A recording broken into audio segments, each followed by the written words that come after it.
начина, по който бях поканен в този голям отбор, ме накараха да дойда и да помогна и да дам всичко от себе си за този клуб. Убеден съм, че този клуб с такава история и с фенове, които са може би едни от най-верните фенове в България, са нещата, които ме накараха да предприема да дойда да работя в този клуб. Веднага бързам нещо да подчертая, че винаги моят поглед, където и да съм работил, това не го казвам от куртуазия, е бил насочен към младите футболисти.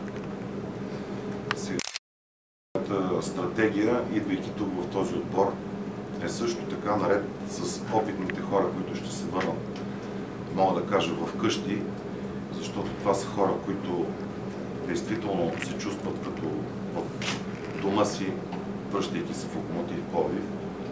Ще бъдат налагани и млади футболисти, които са от школата на Локомотив и хора, които имат бъдеще в този отбор. Виждате в какви трудни времена живеем, виждате какви катаклизми се получават в много от нашите отбори в това група. И не искам да бъда лош пророк, че тези катаклизми тепърва ще продължават. Затова аз съм споделил още преди 10 години, че в България трябва, особено то е свързано и с други отрасли в нашата държава, трябва да се произвежда. За да искаме да сме добре за бъдеще, трябва да произвеждаме нещо. Да произвеждаме, за да може да съществуват нашите клубове.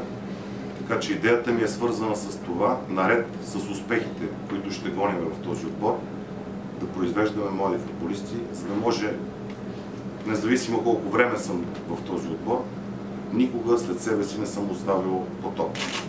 Винаги е имало нещо, което е материал за бъдещето.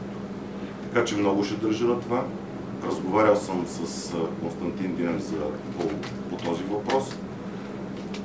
Не случайно отделям така малко повече внимание по тази тема, но определено това, което казвам в момента, ще бъде така.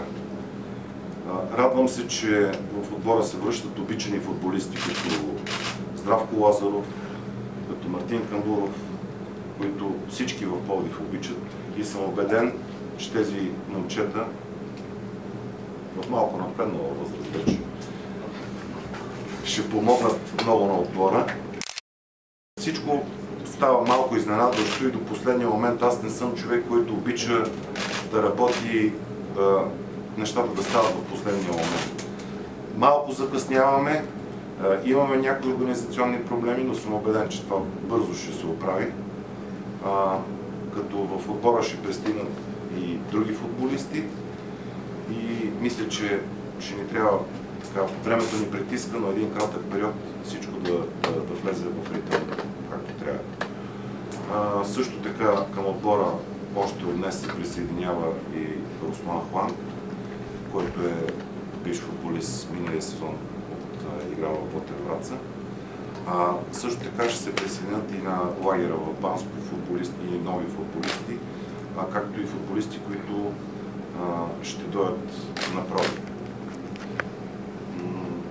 Убеден съм, че в кратък период ще сглобим един добър отбор и идеята ми е, не искам да звучи банално, но това е също една от причините също да дойда в този клуб, да зарадваме феновете, които действително тези фенове са прекрасни.